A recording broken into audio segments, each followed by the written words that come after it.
दिलाना है, नहीं ये करना है, पैसा तो मिलेगा, समय पहले जो लग जाए सब कुछ ये सब। जैसे हम एक सतेंद्र सिंह हमको नहीं मिला तो हम पिटीशन दिए ना, उसमें हम कितना जमीन का हमारा। नमस्कार, द BITN से मैं रंजन कुमार। आज हम हैं रांची में और पूर्व मुख्यमंत्री जो हैं बाबूलाल मरांडी जी, उनके आवास पे है। कुछ लोग यहाँ पे आए थे मिलने के लिए बड़का गांव से, और अपनी अपनी समस्याओं को लेकर के। तो क्या बात हुई, क्या उनकी समस्या का समाधान हुआ, ये हम जानेंगे। सर, बड़का गांव से भू रैयत और वहाँ के क्षेत्रवासी लोग अपनी समस्या को लेकर के आए आपके पास कि वहाँ जो कंपनियाँ हैं, खास करके जो कोल कंपनी है जो कोयला खदान का खनन का कार्य कर रही है, तो बहुत सारी समस्या था जिसमें गैर मजदूरा भूमि का पेमेंट नहीं किया जा रहा है, लोगों को रोज़गार नहीं मिल रहा है, मूलभूत सुविधाएं नहीं दी जा रही है। लोगों ने अपनी अपनी समस्या सुनाई, तो सर आपने क्या आश्वासन दिया? देखिए, हमें तो आवेदन लोग दिया है, और वैसे भी पहले भी लोग हमको छोटे छोटे ग्रुप में आकर के लोग मिलते रहे, और बहुत पहले तो हम भी एक दफ़ा हम वहाँ पहुँचे हैं बड़का गांव, इसलिए कुछ कुछ जानकारी तो हमें भी है। और हम कह सकते हैं कि इन लोगों के साथ अन्याय हुआ है।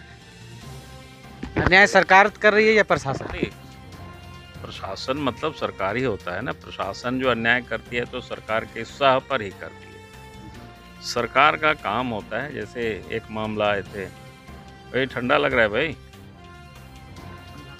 लग रहा है तो थोड़ा ओढ़ लीजिए ठीक से, है ना।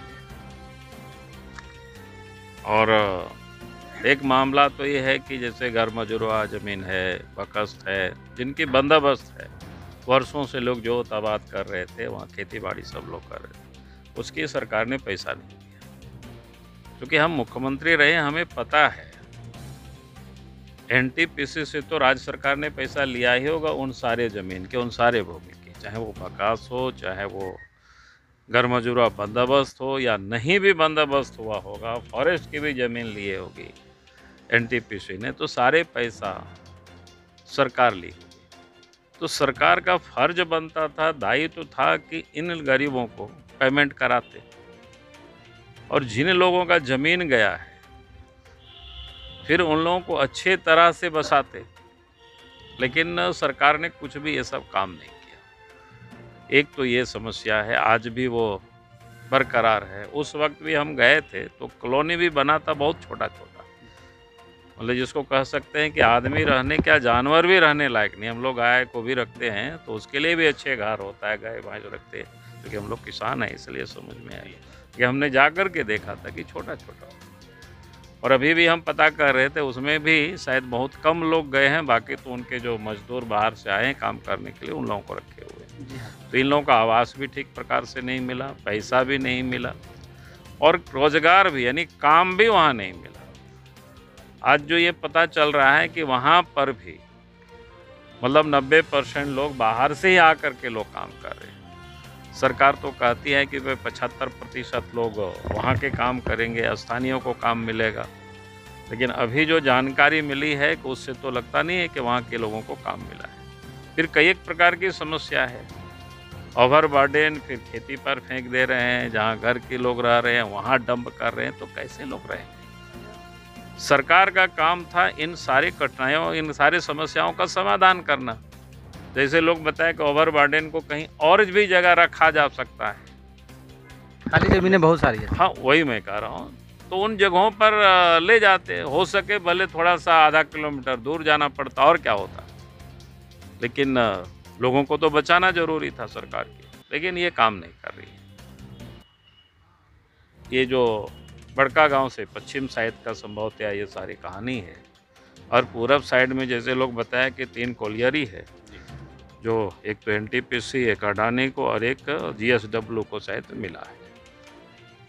वहाँ भी खेती की ज़मीन है, लोगों की इच्छा नहीं है कि, एक तो इन लोगों को डर है, जो उधर लोगों ने देखा है किस प्रकार से लोगों की हालत पड़ी, लोग ज़मीन देना नहीं चाह रहे हैं। पश्चिम पंचायत खेती बाड़ी की है, पूरी तरह से रिहायशी इलाका है, तो वहाँ खदान नहीं खुले, इसकी लोगों के प्रयास है। तो ये 2-3 प्रकार के मुद्दों को लेकर के हमसे आज लोग मिला है। सर, जितने लोग आए हैं, लोगों की बातों को सुना है, और एक तो हमने कहा है लोगों से कि भाई इंडिविजुअल जिन लोगों की ज़मीनें गई है, घर मजूरा हो या बकास हो, और उन लोगों को पैसे नहीं मिला है, तो वो लोग एक आवेदन बना करके लोग रखे। हम 14 जनवरी के बाद कोई भी तिथि होगा, जैसे हमारे पास उपलब्ध समय होगा, तो हम एक बार हम बड़का गांव तरफ आएंगे।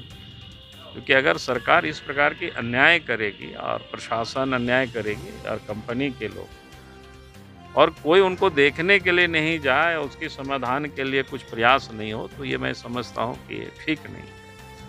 तो अभी तो हम इतना ही लोगों से कहे हैं, और सर आप सरकार के जो पदाधिकारी हैं उनसे जरूर बात करेंगे। बात करके हम जो आवेदन लोग दिया है उस पर हम समझने की कोशिश करेंगे कि सरकार कर क्या रही है इस विषय पर। सर आप एक कर्मठ, सहनशीलता और शालीनता और अच्छे मुख्यमंत्री के रूप में जाने जाते हैं, और जितने लोग हैं ये काफ़ी प्रशासनिक तौर पर सरकारी अधिकारियों को और सरकार तक भी इन्होंने अपना आवेदन पहुंचाया।